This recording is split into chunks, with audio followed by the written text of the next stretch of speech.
कि परमात्मा ने बनाए हैं ये लोग, वो कह रहे हैं माया ने बनाए हैं। भाई फंस गया तू इस चक्कर में। फिर समझा रहे हैं, आदि माया कीनी चतुराई और झूठी बाजी पिंड दिखाई। जो इंगला पिंगला सुषमा जाते हैं, चाहे वो सोहंग सोहंग करके चले जाएं, चाहे वो ओम सोहंग करके चले जाएं, चाहे वो रंकार करके, कुछ भी नाम जप के जो अंदर चला गया वो माया के जाल में फंस गया। तो कह रहे आदि माया कीनी चतुराई और झूठी बाजी पिंड दिखाई। इस सारी काया के अंदर सब झूठी बाजी पिंड दिखाई। अवगति रचना रची अंड माही, ताका प्रतिबिंब डाला है। यानी जो असली चीज है वो छुपा के नकली चीज आगे रख दी। जैसे सूर्य तुम्हारे पीठ के पीछे है, लेकिन माया ने क्या कर दिया, आगे एक शीशा लगा दिया। अब जो सूर्य चमका, शीशे में रिफ्लेक्शन तुम्हारी आंखों में पड़ी, और तुम्हारी आंखें खुलेंगी नहीं, और तुम्हें क्या लगेगा, सामने ही शीशा है, सामने सूरज है। अब तुम्हारे लिए सामने सूरज हो गया। सूरज कौन सी दिशा से उगता है, पूरब से। अब पूरब कहाँ हो गया, तुम्हारे सामने। तुम कहोगे देखो सूरज निकल रहा है ना, ये पूरब है, जबकि सूरज कहाँ निकल रहा है, पीछे है। यानी पश्चिम को ही पूरब बना देगी ये माया, इतना तगड़ा जाल है। तो कह रहे हैं आदि माया कीनी चतुराई और झूठी बाजी पिंड दिखाई। अवगति रचना रची अंड माही, ताका प्रतिबिंब डाला है। प्रतिबिंब, रिफ्लेक्शन। कह रहे हैं बचना कैसे है, बचने का भी रास्ता बता रखा है। कह रहे हैं अगर तुम्हें पूर्ण गुरु से नाम मिल गया, पूर्ण गुरु यानी जो विहंगम चाल देता है, सतगुरु के लक्षण कहूं, गुरुआ के नहीं, सतगुरु के, पूरे गुरु के लक्षण कहूं, अचल विहंगम चाल। तो कह रहे हैं शब्द विहंगम चाल हमारी, कहें कबीर सतगुर दई ताली। खुले कपाट शब्द झनकारी और पिंड अंड के पार सो देश हमारा है। पिंड अंड के पार, इस काया माया के पार, ब्रह्मांड के पार। ये ब्रह्मांड में नहीं है कि दोनों हाथों के बीच में दिखा दिया परमात्मा है और बन गए निरंकारी बाबा, ये वो ज्ञान नहीं है। इन दोनों हाथों के बीच में ही सारे मर रहे हैं। बताओ कौन नहीं मर रहा, काल का लोग है भाई ये। यहाँ कण कण में काल छुपा हुआ है, कहीं भी छुप जाओ तुम्हारी मौत पक्की है, निश्चित है यहाँ पे। तो कहाँ जाना है, पिंड अंड के पार सो देश हमारा है, और कर नैनो दीदार महल में प्यारा है। तो अपने घर जाना है तो हमें क्या प्राप्त करना है, अपना निज स्वरूप, अपना निज नाम, अपना निज धाम, ये माया का लोक नहीं। तो यही कबीर साहब समझाते रहे, लेकिन कोई समझा ही नहीं। 52 अक्षरों को ऐसा कसके पकड़ लिया इस जीव ने कि अब छूटने का नाम ही नहीं ले रहा। अगर कोई ये कह दे कि हिंदू धर्म वाले राम राम जपना छोड़ दो, तो उनको लगता है कि हमारा धर्म ही खत्म हो गया। वो केवल अक्षरों को धर्म मान बैठे हैं। अगर कोई कह दे कि भाई मुसलमान अल्लाह अल्लाह जपना छोड़ दो, उनको लगता है कि सब कुछ खत्म कर दिया इन्होंने। यानी नाम को ही सब कुछ मान बैठे हैं। परमात्मा की कोई बात करता है कि भगवान की पूजा करो, उठा के नाम की पूजा करने लग जाते हैं, नाम जपने लग जाते हैं। यानी 52 अक्षरों को ही ये सब कुछ मान के बैठ गए हैं। और कबीर साहब 52 का ही खंडन करते हैं। क्या कह रहे हैं, 52 अक्षर जीव आधारा, आदि अक्षर जीव व्यासे न्यारा, वाही को सत सिमरण कहिए। वो है असली सिमरण, ये 52 अक्षरी वाला सिमरण नहीं है असली, ये नकली है। इसको गुरु ग्रंथ साहब ने क्या बोला, कृत्रिम नाम कथे तेरे जीवा। यानी हे परमात्मा, तेरे जितने भी नकली नाम हैं वो इस जीव से बोले जाते हैं। अब जो जीव से बोला गया नाम वो सब नकली है। चाहे तुम सतनाम सतनाम भी क्यों ना बोलो, वो भी नकली है, क्योंकि सतनाम कोई बोलने वाली चीज ही नहीं है। सतनाम तुम्हारा शब्द स्वरूप है, आत्म स्वरूप है, वो बोलने वाली चीज नहीं है, वो अनुभव करने वाली चीज है। जैसे पानी पीने वाली चीज है, जपने वाली चीज नहीं है। आग तापने वाली चीज है, जपने वाली चीज नहीं है। लेकिन लोग तत्व ज्ञान को ना जान के अक्षर ज्ञान में उलझ जाते हैं। तो साहिब यही समझा रहे हैं कि 52 अक्षर जोरे यान। हिंदुओं ने रा माँ जोड़ लिया, मुसलमानों ने आ ला हा जोड़ लिया, सिखों ने वाह हा गु रू जोड़ लिया, ईसाइयों ने हा ले लुया जोड़ लिया। अपने अपने अक्षर जोड़ के उसी को अपने भगवान मान बैठे। तो साहिब यही समझा रहे हैं, 52 अक्षर जोरे आन और सकिया ना अक्षर एक पहचान। उस एक अक्षर अविनाशी को नहीं जान पाए, जिसकी वजह से ये 52 अक्षर पैदा हो रहे हैं। ये 52 अक्षर पैदा करने वाला कौन है? वो एक अक्षर। एक अक्षर कौन? अक्षर यानी अविनाशी।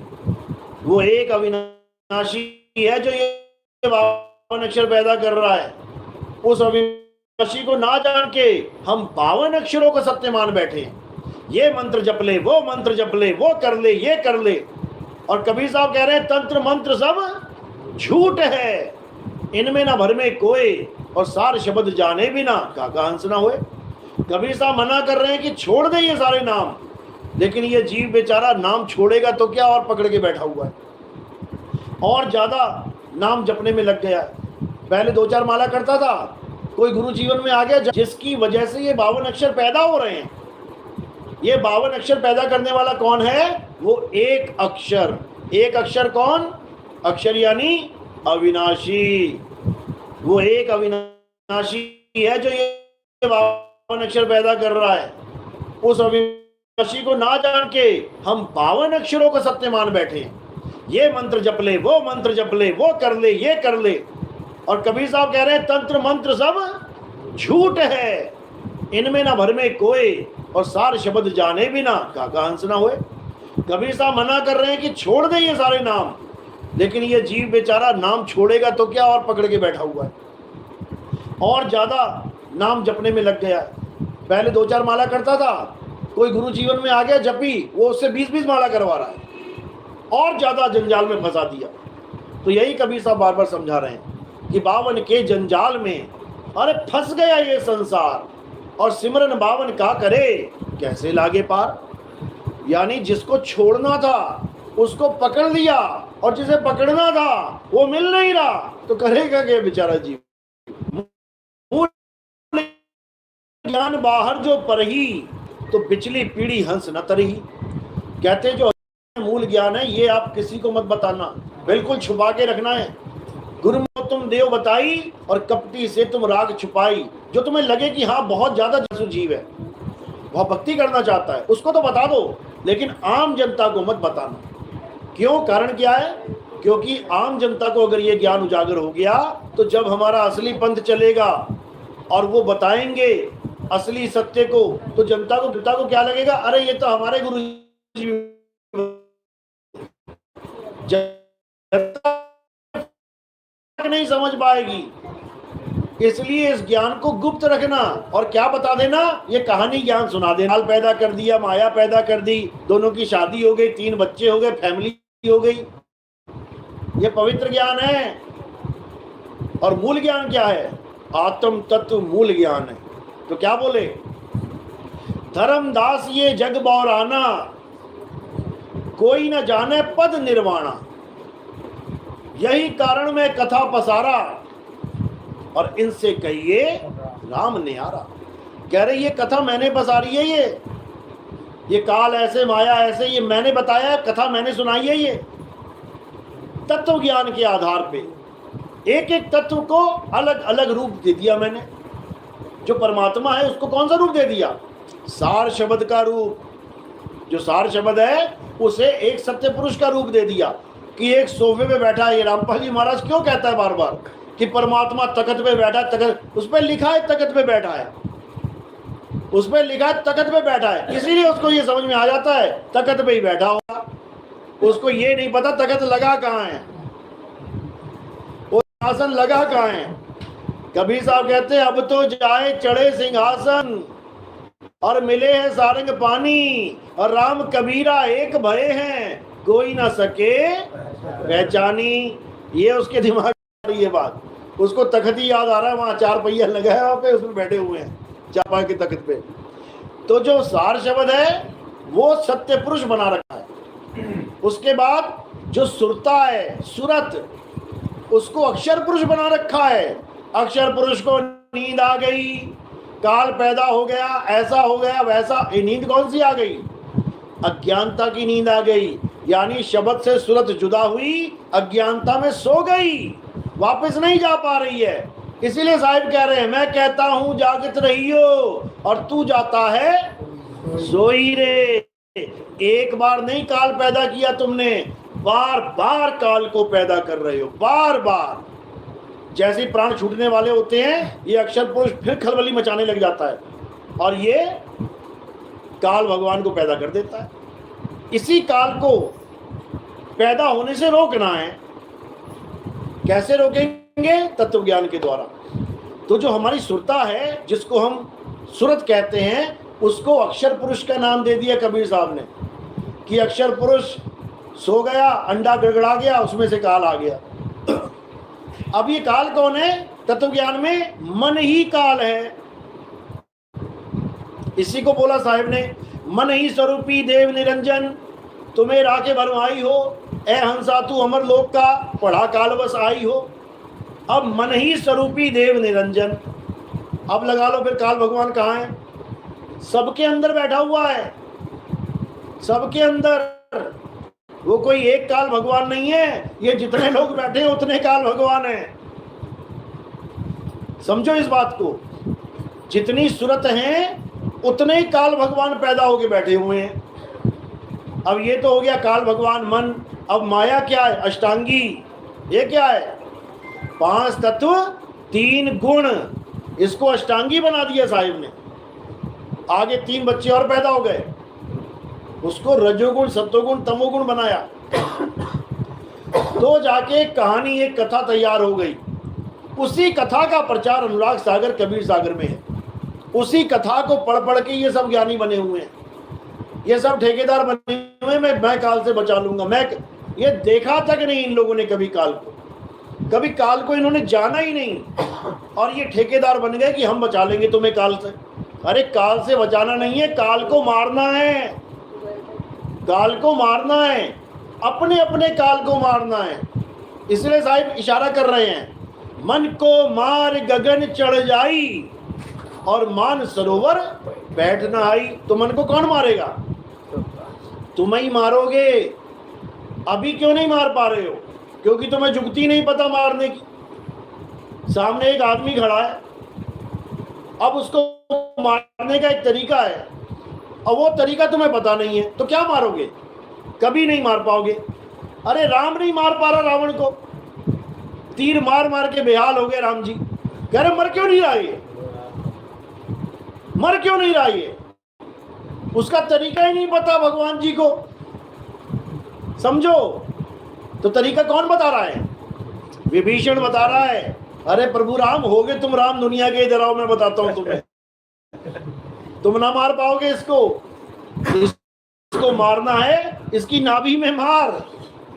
तो राम जी बन गए चेला, और गुरु कौन बन गया? बस रामायण खत्म ही तब होगी जब गुरु जी का ज्ञान मिलेगा राम जी को। समझ लो, बिना गुरु के रामायण भी खत्म होने वाली नहीं है। और तुम कह रहे हो बिना गुरु के मुक्ति मिल जाएगी? तुम्हें नहीं मिलेगी। तो राम जी ने जब विधि जान ली कि कैसे मरेगा, फिर एक में ही कांड कर दिया उसका। इसी प्रकार तुम्हें भी नहीं पता कि ये मन मरेगा कैसे, इसीलिए बार बार पैदा हो रहे हो। साहिब ने वाणी में समझाया, माया मरीना मन मुआ और मरी मरी गया शरीर, आशा तृष्णा नाम हुई कह गए संत। तो सबसे पहले गुरु क्या करता है? गुरु आशा तृष्णा खत्म करवाता है। सबसे पहले आशा तृष्णा। नाम दीक्षा देते हुए हम पूछते हैं, हाँ भैया अगली जन्म में आना तो नहीं चाहता? बता ले। पता लगा मैं टिकट दूं और तू कहे नहीं मैं तो आना चाहता हूं। ये आना ही आशा तृष्णा है, समझ ले। ज्यादा अमीर तो नहीं बनने के लिए आया यहाँ पे कि मेरे धंधे चल पड़े, मैं करोड़पति हो जाऊं। अगर ये लेने आया तो मत आ, छोड़, रहने दे, क्योंकि तेरी आशा ही नहीं टूट रही है। अरे आशा तज के रहे निराशा, और कहें कबीर फिर देख तमाशा। तब देख असली तमाशा क्या होता है। यानी जो परमात्मा ने दे दिया उसके रंग में राजी हो जाओ, फिर देखो क्या आनंद आता है जीवन का। नहीं तो करोड़पति भी भिखारी है। भगवान जी डबल हो जाए बिजनेस, वो इतना पैसा कमा लिया कि उसके 1,00,000 जन्म बीत जाएंगे पैसा फूकते फूकते, वो फिर भी भगवान जी कर रहा है। इसी आशा और तृष्णा की वजह से, इसी को साहिब ने कहा है कि यही अगले जन्म का कारण है। ये काल भगवान का चोगा है, चोगा फेंकते ना मछली पकड़ने के लिए, कबूतर के लिए, वो दाना है ये। मैं अमीर हो जाऊं, मैं ऐसा हो जाऊं, मैं वैसा हो जाऊं। मर गया तू अमीर होता होता। तो क्या करना है, मन को कैसे मारना है ये सतगुरु से पूछना है, वो बताएंगे बेटा ये कैसे मरेगा। इसको मारने का एक ही तरीका है। क्या तरीका है, इसके सिर पे पैर रख दो, इसके सिर पे पैर रख के कुचल दो इसको, तब पक्का मरेगा ये। रावण की नाभि में और काल के सिर पे ये दोनों भेद हैं। तो साहिब कह रहे काल के सिर पे पांव दे और सतगुरु के उपदेश, और साहिब वहां पकड़ के ले चले अपने देश। तो जब वो वहां पकड़ेंगे तो अपने देश ले जाएंगे, उसके बाद तुम्हें यहां वापस आना नहीं पड़ेगा। लेकिन बिना काल को मारे कोई कहे मैं यहां से चला जाऊं, नहीं जा सकता, नहीं जा। जिसने पैदा किया वो मार के ही जाएगा। और सब पैदा करके बैठे हुए अपना अपना काल, अपने अपने मन को तुमने पैदा भी किया है और अपने अपने मन को तुम खुराक भी दे रहे हो, रोज दे रहे हो खुराक। पाल रखा है तुमने इसको, और ऐसा पाला है कि जो ये कहता है उसको यही पकड़ा देते हो साथ के साथ। समझो ये तुम्हारा बच्चा है, लेकिन बाप बना बैठा है, ऑर्डर देता है मुझे दारू चाहिए है, अब सीधे ठेके पे रुकेगा। समझो ये इतना शातिर है, इतना शातिर है, दुनिया को तो फंसा रखा है, भक्तों को भी फंसा लेता है। समझो नाम दीक्षा लेने के बाद भी, गुरुजी मैंने गलती से ना दारू पी ली, जहर क्यों पी लिया गलती से, दारू कैसे पी ली गलती से, इतना शातिर है ये। तो इसको समझना बहुत टेढ़ी कीर है भाई, लेकिन गुरु की दया हो जाए, कहे अलख, नाम रख दिया इसने अलख निरंजन। कहते हैं मैं तू ही बैठा है हर जगह, कह रहा अलख निरंजना, तो हर जगह तुझे देख रहा हूं। तो इसी काल भगवान को हमने क्या करना है, बड़े तरीके से मारना है इसको। आज तक ये हमें मारता रहा बड़े तरीके से, अब हमने मारना है इसको बड़े तरीके से, तभी काम बनेगा भाई, नहीं तो नहीं बनेगा। तो क्या करना है अब अपने मन को अच्छे से परख के जान के फिर इसका काम तमाम कर देना है, तब मुक्ति होगी, अन्यथा नहीं होगी। सीधी सी बात है। इसलिए साहिब ने बोला कि मन के हारे हार है और मन के जीते जीत, बीच में कोई ऑप्शन ही नहीं छोड़ी। अगर तुम मन को नहीं मार पाए तो वो तुम्हें मार देगा, और तुमने मन को मार दिया तो वो तुम्हारा कुछ नहीं बिगाड़ सकता। अब मर ही गए तो क्या मारेगा तुम्हें, बीच की कोई ऑप्शन नहीं है। तो यही समझना है। लेकिन ये कैसे मरेगा, सार शब्द से। सार शब्द आए जही विधि हाथा और तेही विधि काल नवावे माथा। ये जैसे ही माथा नवाएगा इसके सिर पे चढ़ जाना जाके, ये तब मरेगा। तो ये ज्ञान भाई तब समझ में आता है जब परमात्मा की कृपा होती है, गुरु की दया होती है, मालिक की मौज होती है, तब जाके विवेक जगता है, तब जाके हर कहानी समझ में आने लग जाती है। इसको मूल ज्ञान कहते हैं, ये मूल ज्ञान है। और पवित्र ज्ञान क्या है, ये दुनिया में तुम नजर उठा के देख लो, मंदिर मस्जिद गुरुद्वारा चर्च, कोई बलियां दे रहा है, कोई बकरे काट रहा है, कोई मुर्गियां काट रहा है, कोई दारू चढ़ा रहा है। बताओ भगवान पे दारू चढ़ा रहा है, मतलब बुद्धि भ्रष्ट हो गई है। कुछ भी कर रहे हैं उसको पवित्र ज्ञान कहते हैं, बस इतना समझ लो।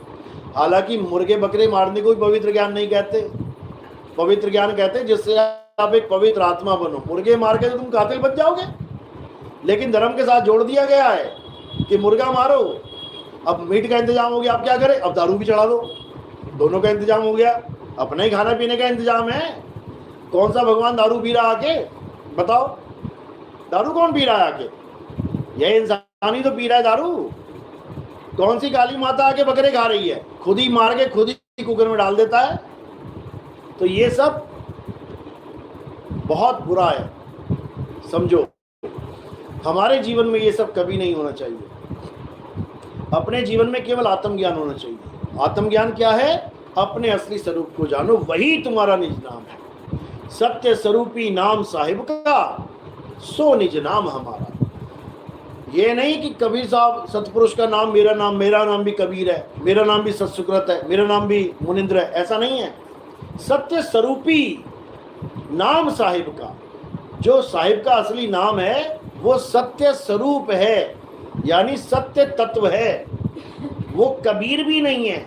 कई लोग कहते हैं कबीर नाम निज नाम है कबीर साहिब का, यानी असली नाम उनका कबीर है, नहीं है उनका नाम कबीर। क्योंकि जैसे ही आप कबीर बोलते हो वैसे ही कौन सा लिंग आ जाता है सामने? पुल्लिंग। जैसे ही आप कहते हो सीता या कहते हो राधा तो कौन सा आ गया? स्त्रीलिंग। जो परमात्मा का असली नाम है वो स्त्रीलिंग और पुल्लिंग दोनों से न्यारा है, जिसको कबीर सागर में बिल्कुल स्पष्ट लिखा है, पेज नंबर 3 में बिल्कुल क्लियर। तुमसे कहूं मैं नाम विचारी, और ना वो ज्योत ना पुरुष ना नारी। बिल्कुल क्लियर, कोई भरम ही नहीं छोड़ा कि परमात्मा आदमी जैसा है कि औरत जैसा है, नहीं है। कि परमात्मा ज्योत तो नहीं है, नहीं है। ज्योत कौन है? मन तू ज्योत स्वरूप है, अपना मूल पहचान तो उसको जानना है, उसके अलावा किसी को नहीं जानना। बात समझ में आ रही है? नए वाले कौन है बंदे? पहली बार कौन आया है? हाथ खड़ा करो। कहां से जुड़े थे पहले? सारे संतों से जुड़े। वाह भाई वाह, बचपन से मेरा लगाव है इसके अंदर। बहुत बढ़िया। आखिरी संत बता दो, आखिरी कौन था? आखिरी तो ये राम रहीम। राम रहीम, क्या बात है, बहुत बढ़िया। और आप कहां से जुड़े थे? दिल्ली में ही। अच्छा, कहाँ से जुड़े हो? दिल्ली में अपना यहाँ पे नहीं था, तो नगर में, तो नगर में हुआ था। नहीं, गुरुजी कौन थे पहले? गुरुजी पहली बार। अच्छा, आपका भी साथ आई हो? मेरे जेठानी है। Okay okay. और कौन है पहली बार? हाँ, कहाँ से जुड़े थे?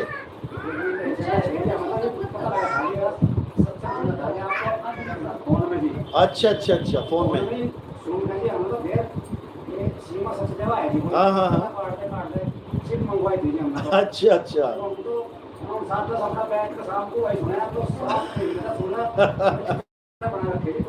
अरे क्या बात है, है जब बैठ के पूरा विचार कर रहे हैं तो और क्या है। और कौन है नया? कहाँ से जुड़े थे पहले? साथी में आए हो। और कोई? समझ में आ रही है ना मेरी बात? चलो, आजकल तो भाग्येश्वर बाबा भी आत्मा ही करते हैं। भाग्येश्वर सारे ईश्वर आत्मा पे आ जाएंगे, चिंता मत करो। वो भी करेगा साहब, लग गया वो भी अपना। कबीर साहब ने बोला है कि कबीर आत्म ज्ञान का पड़ा नगर में शोर। ये कबीर साहब ने 600 साल पहले बोली बात। ये वाणी बोली तो 600 साल पहले थी, लेकिन ये 600 साल पहले की वाणी नहीं है, ये वाणी आज के लिए बोली गई है। जैसे कई संतों ने वाणियां बोली, कौन से समय के लिए? आज के समय के लिए, यानी 600 साल पहले, 1000 साल पहले, 2000 साल पहले। तो वो वाणियां क्या कहलाती हैं? जो भविष्य के बारे में बोले उसे क्या बोलते हैं? भविष्यवाणी। तो कबीर साहब के ग्रंथ में ये एक भविष्यवाणी है। कौन सी? कबीर आत्म ज्ञान का बड़ा नगर में शोर, और पूछो कैसी आत्मा तो देते दांत निपोर। ये भविष्यवाणी है, क्योंकि अभी तक ऐसा कोई समय आया ही नहीं कि पूरे शहर में आत्मा आत्मा हो रहा हो। पूरे शहर में आत्मा आत्मा आत्मा कोई कर ही नहीं रहा आज तक। ये अब वो समय आया है जब पत्थर पूजने वाले भी, जब मंत्र जपने वाले भी, जब नदियों में छलांगे मारने वाले भी, जो पहाड़ों की परिक्रमा करने वाले भी, ये सारे बकरे काटने वाले, मुर्गा काटने वाले, ये सब आत्मा आत्मा करते नजर आएंगे आपको। हर जगह आपको एक ही ज्ञान सुनने को मिलेगा, आत्मा अजर है, आत्मा अमर है, आत्मा विनाशी है, आत्मा ऐसी है वैसी है। हैरान हो जाओगे कि सब आत्मा आत्मा कर रहे हैं, तो ये असली ज्ञान किसके पास है? तो एक ही सवाल में सब खेल खत्म हो जाएगा। पूछो कैसी आत्मा तो देते दांत निपोर। ऐसे ही पूछोगे आत्मा आत्मा तो कर लिया भैया, 1 घंटा तूने, होती कैसी है? खेल खत्म, खेल खत्म। तो ये वो समय आएगा, आ चुका है। अब थोड़े दिन में देख लेना, हर जगह तुम्हें आत्मा आत्मा आत्मा करते नजर आएंगे लोग। और कई लोग कह रहे थे मुझे कि ऐसा क्यों हो रहा है, जो जितने धार्मिक ज़्यादा हैं उतने ज़्यादा मर रहे हैं अब, क्योंकि ये युग परिवर्तन है। ये युग पर हमें लग रहा है वो धार्मिक हैं, जबकि वो गलत रास्ते पे जा रहे हैं। हमें लग रहा है कि वो नाम जप रहे हैं, इस बार पक्का परमात्मा मिलेगा। हमें पता है कि वो नाम जप रहे हैं, इस बार पक्का डूबेगा, इस बार भी डूबेगा। पहले भी डूबा है नाम जप के, सतयुग में डूबा, त्रेता में डूबा। क्या करना है इस बार? वो करना है जो आज तक नहीं किया, ना सतयुग में किया, ना त्रेता में किया, द्वापर में किया। अब करना है वो क्या है? अपने स्वरूप को जानना है, नामों को त्यागना है। समझ लो, जो कलयुग में नाम की महिमा गाई गई है, वो नाम हमारा स्वरूप है, मंत्र नहीं है। कलयुग में एक नाम आधारा, सुमर सुमर नर उतरो पारा। तो त्रेता में कौन आधार था? द्वापर में कौन आधार था? सतयुग में कौन सा नाम आधार था जो केवल कलयुग में बता रहे हो नाम आधारा? अरे सतयुग त्रेता द्वापर में तो राक्षसों ने नाम जप के भगवान प्रकट कर लिए, तुम ना कर पाए आज तक। कलयुग में तुम बड़े महात्मा बने हुए, तुम ना कर पाए। समझो, इन नामों की महिमा तो 3 युग में ज्यादा थी, लेकिन कलयुग में जिस नाम की महिमा है वो नाम नहीं है 52 अक्षरी कि राम राम जप लो और श्याम श्याम जप लो और ओम नमः शिवाय जप लो। वो गए थे 32 लोग ढोलकियां बजाते बजाते, राधे राधे राधे, आधे भी नहीं बचे, सब डूब गए उसमें। समझो, पता ही नहीं लगा कहाँ गए। 12 लोग बचे उस वक्त केवल, बाकी कह रहे हैं घूमने गए हैं पानी के नीचे, लापता है। बता, लापता वो होते हैं जो गली में घूम जाते हैं, उसको कहते हैं लापता।